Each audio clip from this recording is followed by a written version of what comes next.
Now, we all know and love the Outer Rim mod that specifically is for Blade and Sorcery, but did you know that there are other games that have very similar mods that also are in VR? And that's what today's video is going to be about. We're going to be comparing the Outer Rim mod for Blade and Sorcery and the Outer Rim mod for Hellsplit Arena. Although these two are very similar, they do have some very drastic differences. Things from being able to fight custom NPCs, deflecting blaster bolts, and of course, force powers. I bet you're wondering which game will come out on top. So we're going to break this down into some categories while focusing on each game separately. We're going to be showcasing lightsabers, being able to customize them, looking at blasters, customizing the blasters, as well as being able to deflect blaster bolts, and of course overall combat. So without further ado, let's get things started. Let's first focus on Blade and Sorcery's Outer Rim. So in Blade and Sorcery, in the book, the massive section over here for the Outer Rim has so many things, from blasters all the way through the different clothing, and grabbing a lightsaber and being able to customize it is nuts. I grab this, I go into Kyber Crystal, I'm gonna grab the little tool out myself. The first thing you could do other than turn it on is we can remove that crystal, and if I wanted to change the color, like this white one, we just tap it in there. It's really easy to use.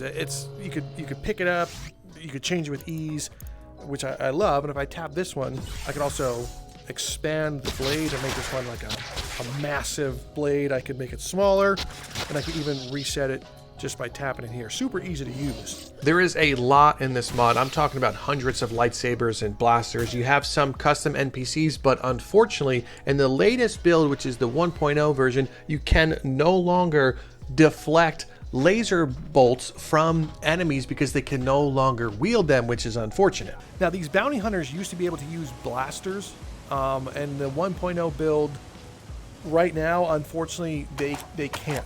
I can use blasters, nothing will stop me from doing that, but they lack the skill to go like, pew.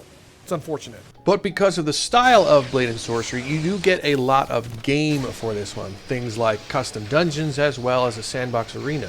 Now take a look at this. We can jump, fly around with a jetpack, and have ourselves a little, rifle. We can shoot things from a distance too. And then we can pull out both these little whiskers. Look at this. Look how cool this is. We could also go into third person and just like lay waste to everyone. Hellsplit Arena definitely hits different. One, because it uses the Unreal Engine and dismemberment feels and looks so much cooler. So Hellsplit Arena is a bit of a different beast. So in-game it's built in. This is the start screen. You're going to go to mods to find it. But now that we've actually went on and installed the mod in-game, mind you, don't have to go anywhere else. Let's go take a look. But we have cooler looking NPCs. There's droids, and this one's a work in progress, and eventually we're going to get galactic battles. So I'm excited to see where this mod goes because it's still not finished. But look at this guy. Got a vibro blade, and he's a bot. Come here. No, the only good bot is a dead bot. Oh! Ooh, you see that? You look, he sounds the part, and it's not leaking blood everywhere because it's a bot. The super battle droid shooting at me, too. Oh, look at this! We have a melee battle droid, and a super battle droid over there shooting like his little wrist rocket. Come on, dweeb! I just reflected it back into your robot crotch. Wow. Look, you could see the saber cut through them. But you can argue with how cool this is. You can actually deflect blaster bolts back in this one and, well, chop up the droids.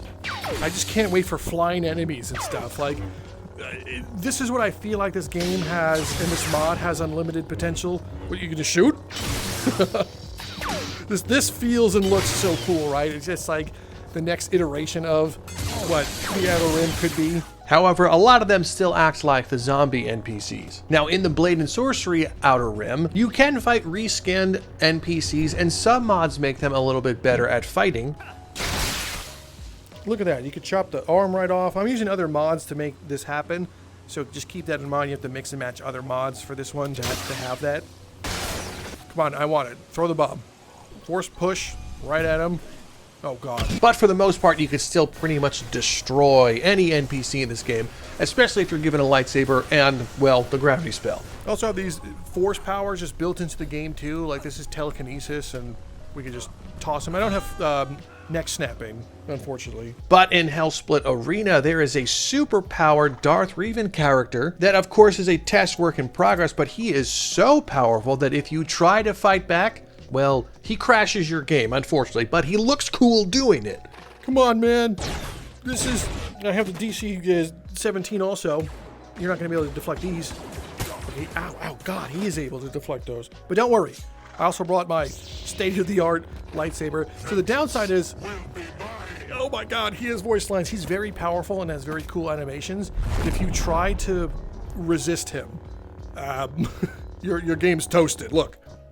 I think overall both experiences do have some similarities, like customizing your lightsabers, turning them on, shooting the blasters, and going to very similar levels.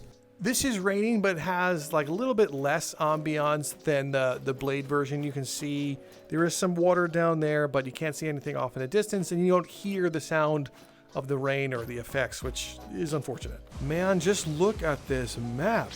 Let's fight some things. But because Blade and Sorcery and Hellsplit Arena completely play as two separate games... Look, there's one right now. He's left-handed, that's cool. It'd be sick if they were holding blasters. I get disappointed every single time.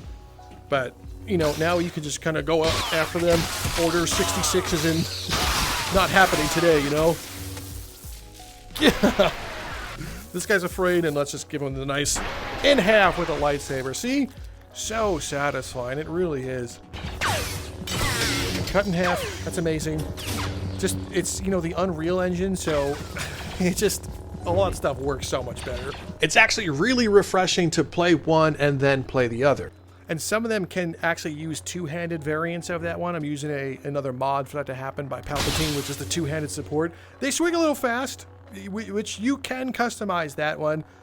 Are you going to use force powers? You see how cool that is? Now, that is pretty much exclusive to the Blade and Sorcery Outer Rim, them using these force powers for now. It's over. Well, I mildly have a high ground. Block, cut. You see that? But now I can be Darth Vader, floating over Coruscant, like battling the stormtroopers for some reason, because they do not follow my will. Look at him. He didn't follow my will. And I think, to surprise you, I actually prefer playing the Hellsplit Arena version over the Blade and Sorcery one. Oh, here we go. Let's crank that into reverse. Oh, I see. There's a stormtrooper trying to shoot at me. Come on. What are you going to do? Ah, you idiot. Oh, that's my bad. I'll call Geico in a second. It might be because I played so many hours of Blade and Sorceries and so many hours with the Outer Rim mod in it that the Hellsplit Arena version might just feel like a breath of fresh air. Dude, look out for that. I want another cool battle here. I want to deflect you and then into the lava.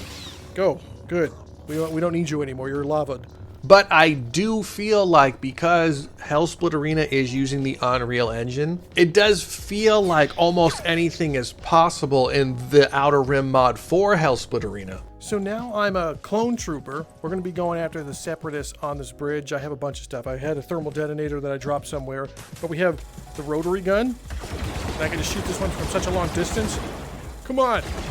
Just like the simulations, right? But if they're far enough, we're going to need something with a mild scope on it. We have an E11 blaster. Don't tell anyone it's from the future, but we should be able to scope down.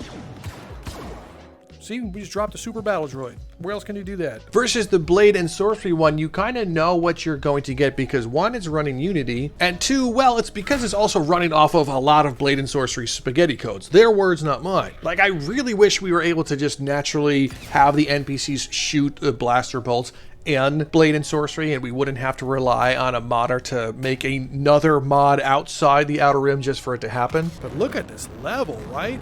You can go pretty much wherever you want. There is a Jedi down there. We're going to use our blasters, and they can deflect these as well, which is cool. Look at that. Look at her deflect that one. I am so proud of you. Don't force blast. And it's cool that it naturally happens in Hellsplit Arena. And because they're using range, they try to keep their distance kinda as best as they can. There's more of them. And, you know, we have a blaster, so I can deflect that kind of back at him. Don't think so. You too? Let's get a little bit closer. Your turn, Rebel. Oh, are you done? You might get back up, right? Might. Although Hellsplit Arena does have some issues with explosions not working against the custom NPCs, which I find odd. Okay, I don't care what anyone says. I'm getting this grenade out. Hey, thermal detonator, nerd! Did I not arm that? Did I just throw that one like an idiot? Like I threw a rock? I don't know how to get this one to thermal detonate, but if that was a real thermal detonator, you would be upset. And of course, most of the animations just really being the zombie attacks or the skeleton attacks. So they move around like there's something wrong with the NPCs, even though they are technically human. We're gonna make this jump. That guy's gonna fall. We're gonna take care of him. Sorry, zombie. We just mixed medieval plus Star Wars for the greatest invention. But this could also come down to preference. The Hellsplit Arena Outer Rim mod, like I said before, is a work in progress, and we are about to get a lot of force powers, as well as like more custom NPCs. They're going to be able to fight each other and have epic battles, so I'm excited to see what that is, especially seeing Darth Revan crash my game and doing flips and stuff. So there's so much potential here. So this is what I was excited about. Upcoming 5.0 is the conflict update. So new force abilities, SWAT wheel, new enemy usage, jetpacks. The enemies will be flying? Ugh, you don't even have that in Blade. Explosives, completely new unique enemy types, 4 new maps from Battlefront 2005. It's gonna... Versus Blade and Sorcery's Outer Rim was what you see is what you get, which isn't a bad thing. We've had it for so many years. We've had it since U7. Look at this. It's spinning. So we should be able to use this to our advantage. See, only this level of fun jankiness you can get in Blade and Sorcery's Outer Rim. All right, you're done. And it's still an amazing experience, trust me. Turning a lightsaber on in Blade and Sorcery, chopping things up, doing crazy stuff with other mods is amazing. You get a lot of things jam-packed in that Outer Rim. You have a jetpack, thermal detonators, you have some fruit, you have back-to sims. It's still really cool. It's like a 9 out of 10 mod that's held back from the fundamentals of the game. It's nothing against the modder. Hey, look, it's Han Solo. We're gonna just ruin the canon real quick. My bad. Oh, this guy's got some of that fruit. Look, you see, he has like the Star Wars fruit you can eat. Look, you can eat that. And how cool is that? And then we have this really cool guy, the rotary cannon. This just straight up slaughters the competition. But this was pretty much the main differences between Blade and Sorcery's Outer Rim versus Hellsplit Arena's Outer Rim. Let me know what you guys think down below. Have you tried Hellsplit Arena's Outer Rim yet? If you haven't, do it. If you have Hellsplit Arena, go download it. They actually recently announced that they were working on like a Quest version of the game, which was surprising, as well as the PlayStation version. So everyone's going to be able to experience Hellsplit Arena in all of its glory, although I don't know if they're going to be able to get mods specifically for PlayStation, but I digress. This right here, this is actually where you would spawn a vehicle. Right now, there's no vehicles for this mod, but could you imagine if this mod lets you spawn like walkers and flyboys? You can really spawn cars, which is sick. Like if I hit this button here, this is the car menu. So I have a buggy from Half-Life. We have this James Bond thing. So I could drive that and run over Star Wars characters, which, let's do that. Anyway, if you are new to downloadable content, why not subscribe? It's literally free. Hit the big subscribe button down below, hit the thumbs up, and of course, leave a comment to let me know you are here. I read pretty much every single comment and try to reply to as many as humanly possible, so don't be shy. But other than that, thank you guys so much for stopping by and watching this video. I'm Drifter from Downloadable Content, and I will see you next time.